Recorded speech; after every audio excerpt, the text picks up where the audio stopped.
In the decades since the Palestinian people were invented, they have made every attempt possible to make it as clear as they can to Israel and to the world what they are about, which is creating a Palestinian state instead of Israel, and by the process of eliminating the state of Israel with everybody who is there, namely exterminating the remaining Jews in the Middle East.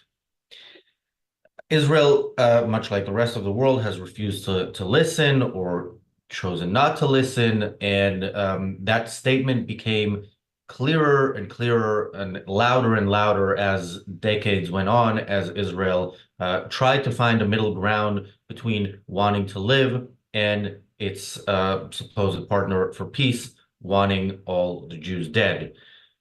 October 7th was the clearest statement yet of who the Palestinian people are. And even that to Israel was not enough.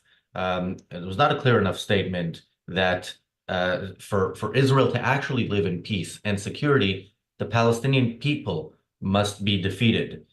Um, Today was another day in Israel's continued denial of who the enemy is and the inevitable results. Rockets were fired from Gaza, specifically from Rafah, where Israeli troops are very close by to where the rockets were fired from. They were fired into central Israel, including Tel Aviv. There was an issue with the Iron Dome. So many of those rockets hit, caused damage to property.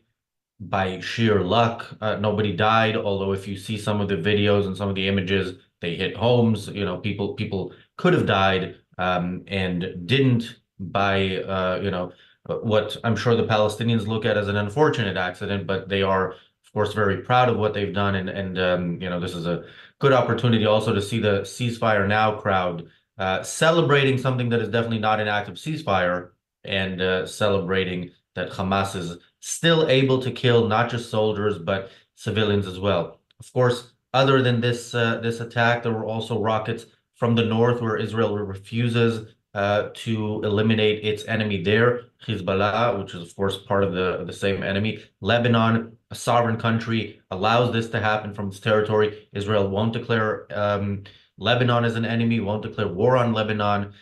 Israel's continued denial of the very clear problem that is a very real threat to its existence is continuing to pay dividends, if you will. Welcome to the Daily Objective, day 233 of the war in Israel, and another day when Israel is under attack and refuses to act. Daniel, your thoughts on what's been going on today? So yeah, I would only correct you for the start, for Arabs in the area or later Palestinians, it never was about any state. It was always about getting rid of the Jews. Even, they had a chance to get a state in 48. They rejected it because they wanted to kill all the Jews. They didn't want the Jews in the area. Once Egypt took Gaza and Jordan took West Bank, the Palestinians, if you want to call them that, didn't establish a state. They were happy to live under Arab overlords just if it means they get a chance to kill Jews again. They tried it again. Israel took over, and after that, the only reason why they started pushing for a state is again to be able to kill Jews. And it is what we see now. Again, any chance they get, this is what they do. And it doesn't matter if they are in Gaza or if they are in the West Bank.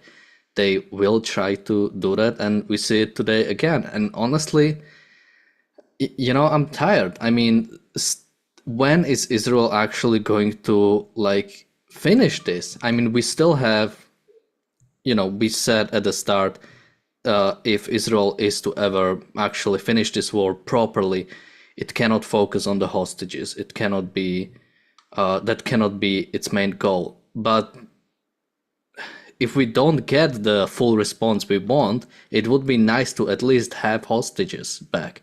But still, there's 125 hostages held in Gaza. I think it's presumed that at least 1/3 of them are dead, so it's only about bodies at this point, but still, more than 80 are alive. And, there are still hundreds of thousands of Israeli citizens which are forcefully evacuated from mainly the north, on the border with Lebanon, but also on the border with Gaza because of this war. So, and again, it's hundreds of thousands of Israeli citizens who cannot live in their homes because Israel is refusing to actually both finish the war in Gaza and also do something about Hezbollah. And, this attack, we talk about, okay, luckily, or I shouldn't say luckily, it's because of Israel's ingenuity, such as the Iron Dome, that Israel is able to defend against these rockets. But again, this is not free. Like, just this attack cost hundreds of thousands of shekels or dollars, whichever you want to call it.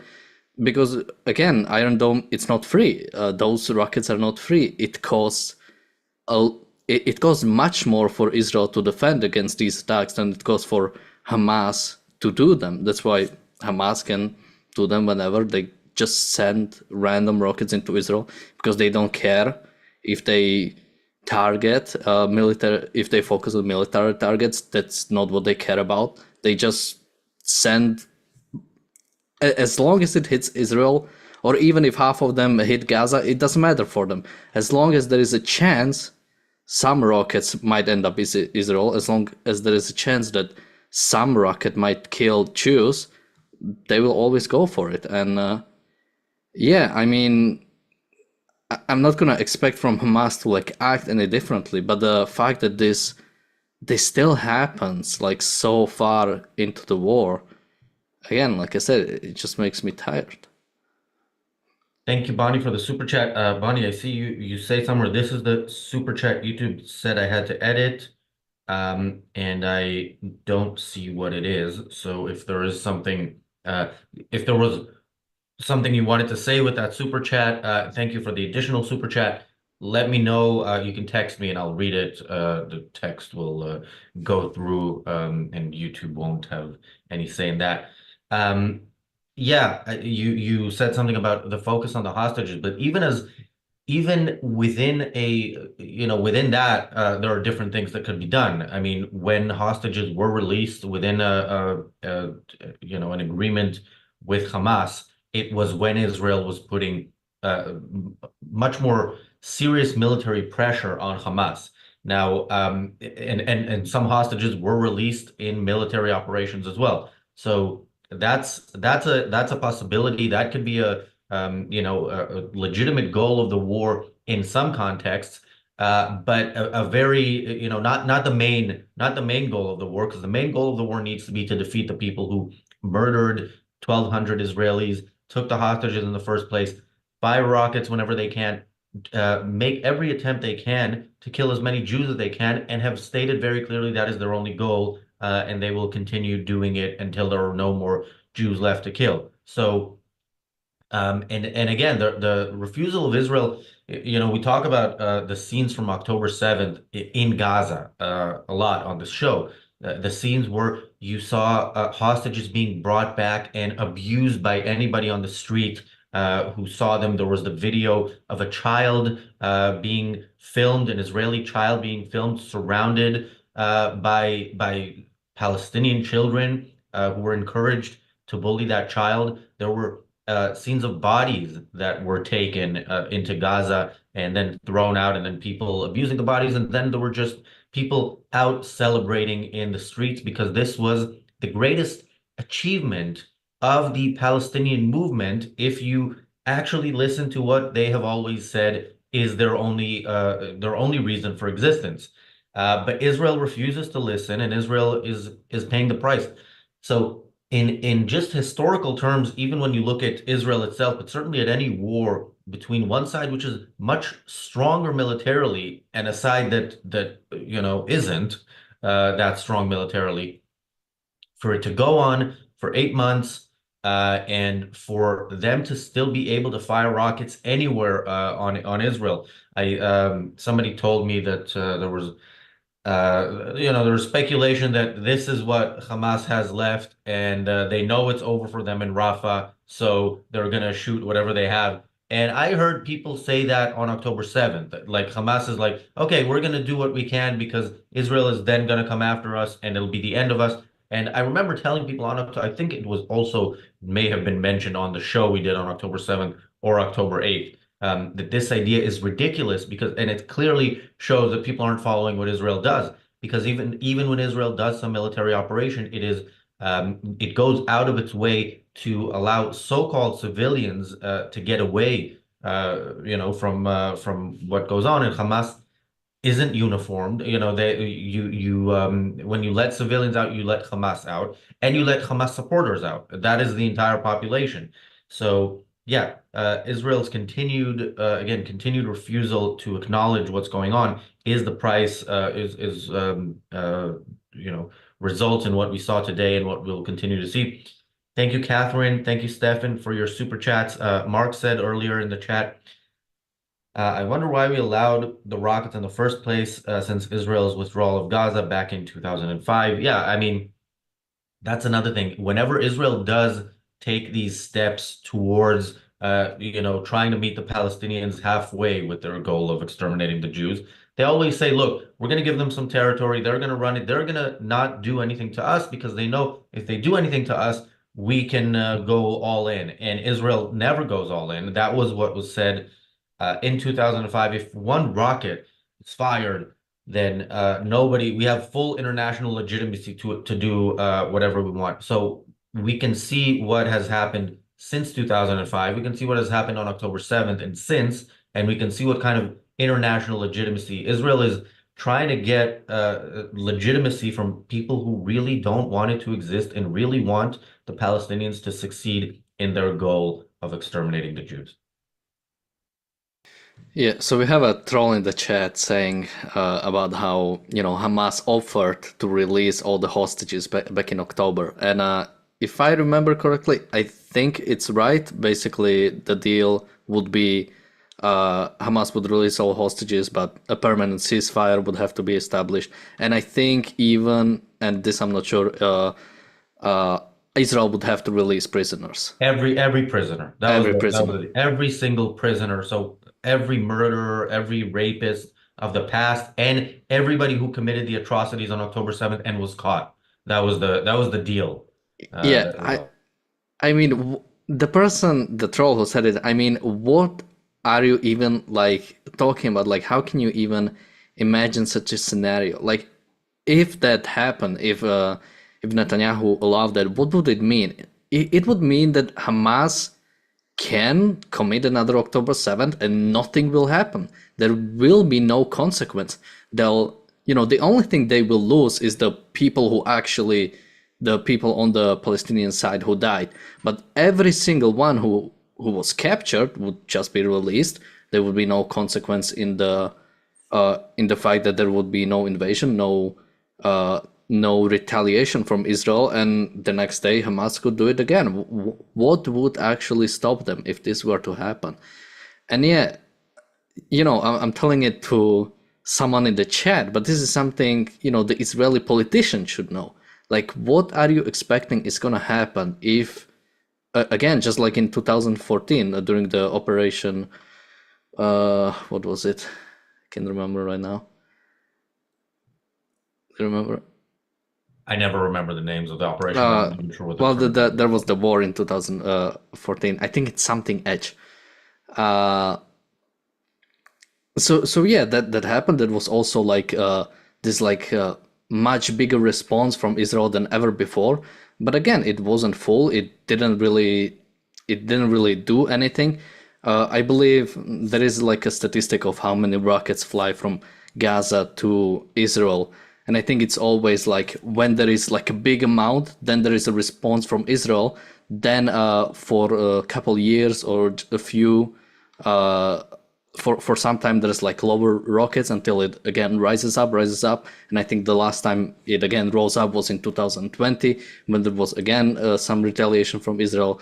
It dropped down, and then now we had October 7th, and again, if I cannot, I'm wondering what will actually be the end of this, or what will be.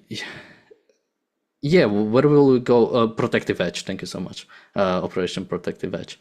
Where are we going from here? Like, is Israel actually going to finish this, or is again this just another chapter of this, a stronger response that we have ever seen from Israel, but again, not enough, and basically we're just waiting for even bigger attack than October 7th if again Hamas is not stopped now today. Yeah, and I don't think a bigger attack would cause Israel to do what needs to be done. They might do a bit more than they're doing now, just like they did a bit more after October 7th than they've done in the past. But yeah, one thing that's good about the fact that we allow the trolls in the chat to say their thing is you really see what the pro-Hamas movement is like, because they very rarely we will get somebody who does actually say, in so many words, yeah, the Jews should be exterminated, the Jews are the problem, or so on. But in other cases, we see people just repeating the Hamas line and the Hamas propaganda by saying things that, like, oh, Hamas offered a deal, Israel rejected it. Hamas says very clearly that their goal is to exterminate the Jews. They can't do it today. They can't do it tomorrow. They do it in stages, and they grow their power along the way. So we know exactly, and this troll, of course, knows this troll wants to see more October 7th, wants to see people slaughtered in Israel, and they know that the more Israel capitulates to Hamas's demands, the more of that can happen, and the sooner it can happen.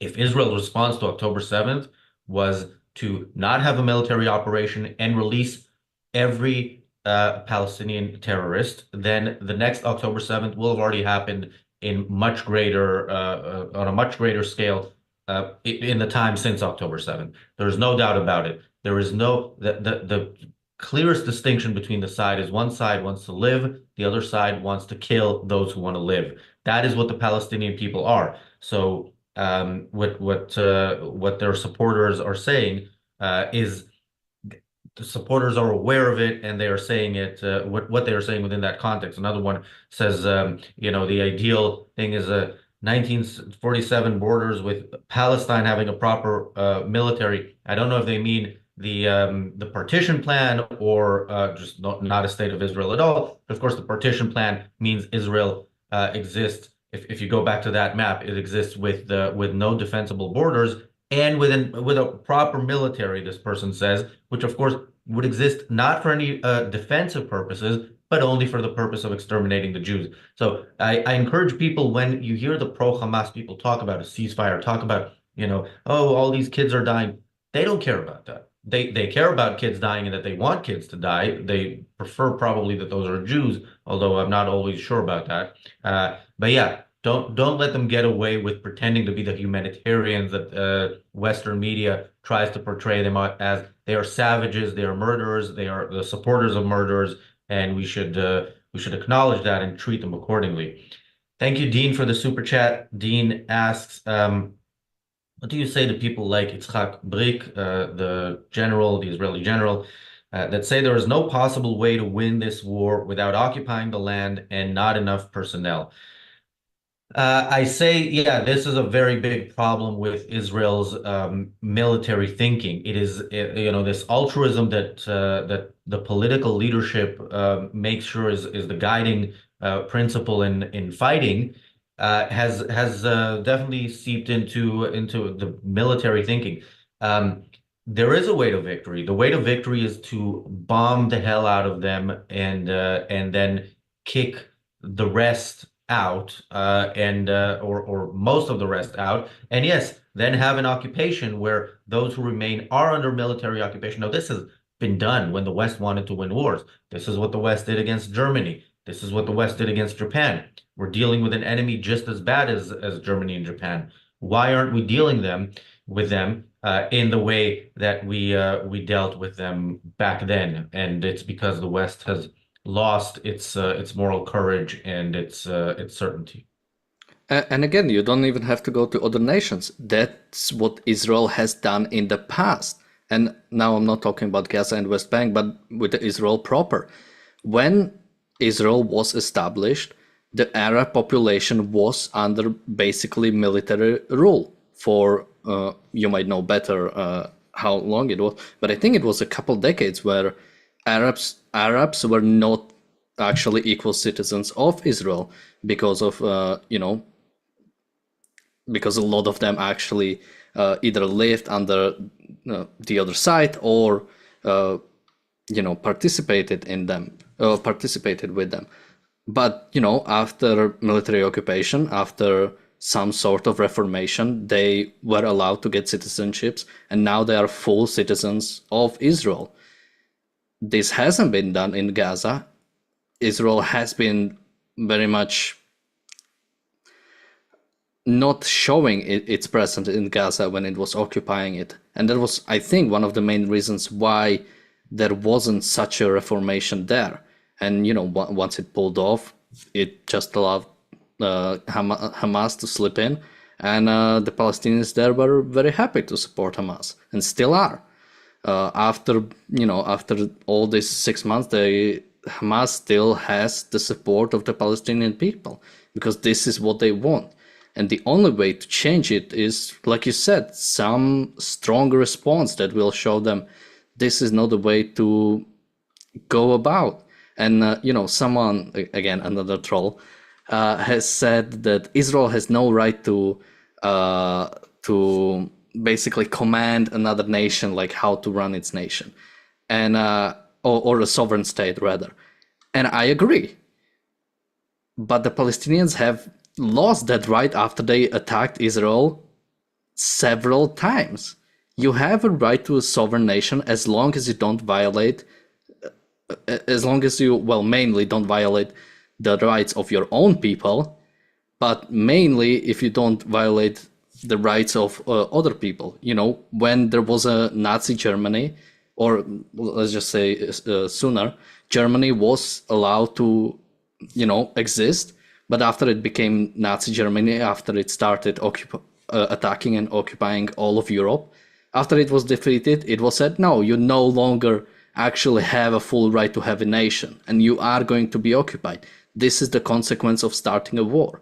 Palestinians are suffering the consequence of starting multiple wars. And the fact that they keep getting rewarded for starting those wars is a big problem. I mean, again, just think about how much has the Palestinian cause moved since October 7th?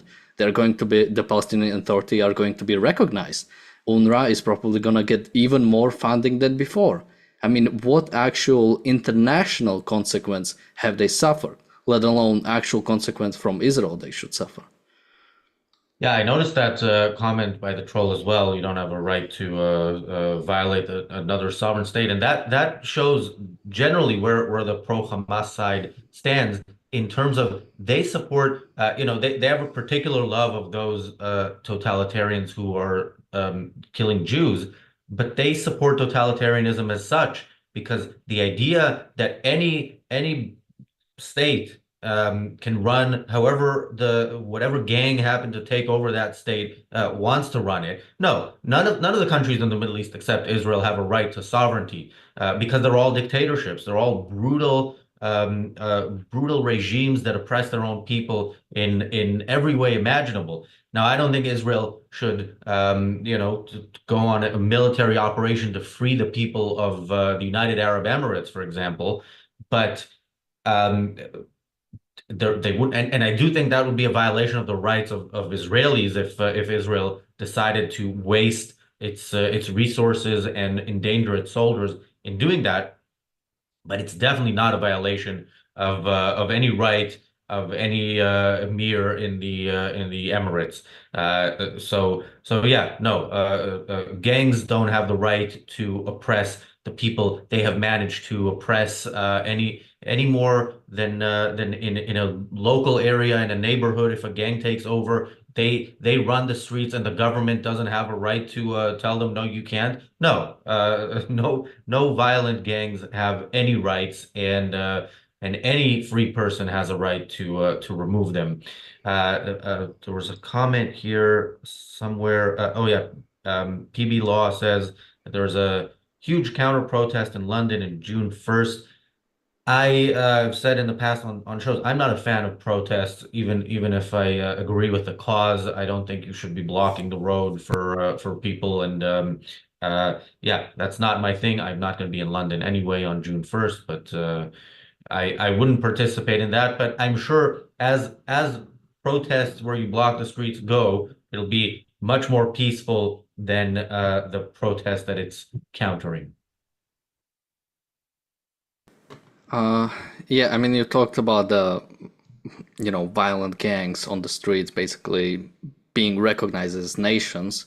And, that's something that the United Nations does. I mean, just the fact that first, Soviet Union was put on the same place as the Western nations such as France, UK, US. But even more disgusting thing that happened after that is that when the Chinese Communist Party took over the mainland China, they were recognized as they replaced as a permanent member the what is now Taiwan, or what used to be nationalist China. I mean, by what standard? Because they were able to invade and take over and establish a dictatorship. I mean, what kind of standard is that? If there is some sort of like revolution, like a communist revolution or Islamist or fascist revolution in France, UK, or US, and they take over, they get recognized instead. Yeah, I mean, there are so many like things that are going so wrong that yeah, it's hard to even form like something coherent. But something I quickly just want to mention about the people who support Hamas. So Hamas made a statement: "We fired a large salvo at Tel Aviv in response to the Zionist massacres of civilians." And they use this line. And this is what people will use to support. Like, we already see people defending Hamas. They are just resisting occupation. They cannot do wrong. They can, they can go and rape. They can kill because they are resisting occupation. They are allowed anything they want. Yeah, and we will, of course. We're already seeing it. One of the things I was thinking, and we might do it for one of the shows tomorrow, is to show the response on social media by some prominent, pro-Palestinian people who have been, pretending have been along the lines of those who say, look, we're protesting for a ceasefire, we want to end the occupation. They use all this language. Ultimately, you see they are on the side of Hamas. Yeah, we might do something about that. Ideology says 3 trolls on board, a record, I think. No, it's not a record. It's more than usual, but no, we've had some episodes where there were many more. Where I don't expect any trolls is in the reality show Extra, which starts right after this show, because to watch the reality show Extra, you need to be a member or a YouTube member, and our trolls typically don't want to spend the £5, although we've seen that before as well. Yeah, I don't think today we are reading any troll comments on the reality show Extra, although we read some on this show. Yeah, the topic is national service coming back to the UK. Yeah, the Conservative Party is not far enough behind in the polls at the moment that they decided to add this bonus threat to people, that there will be some type of temporary slavery. Well, if they according win. to polling data, the British people support it. Well, let's see if that's true on July 4th. But yeah, that'll be the topic today. Thanks, Daniel. Thanks, everybody, for joining us. The Reality Show Extra starts in a couple of minutes, and the Daily Objective will be back tomorrow.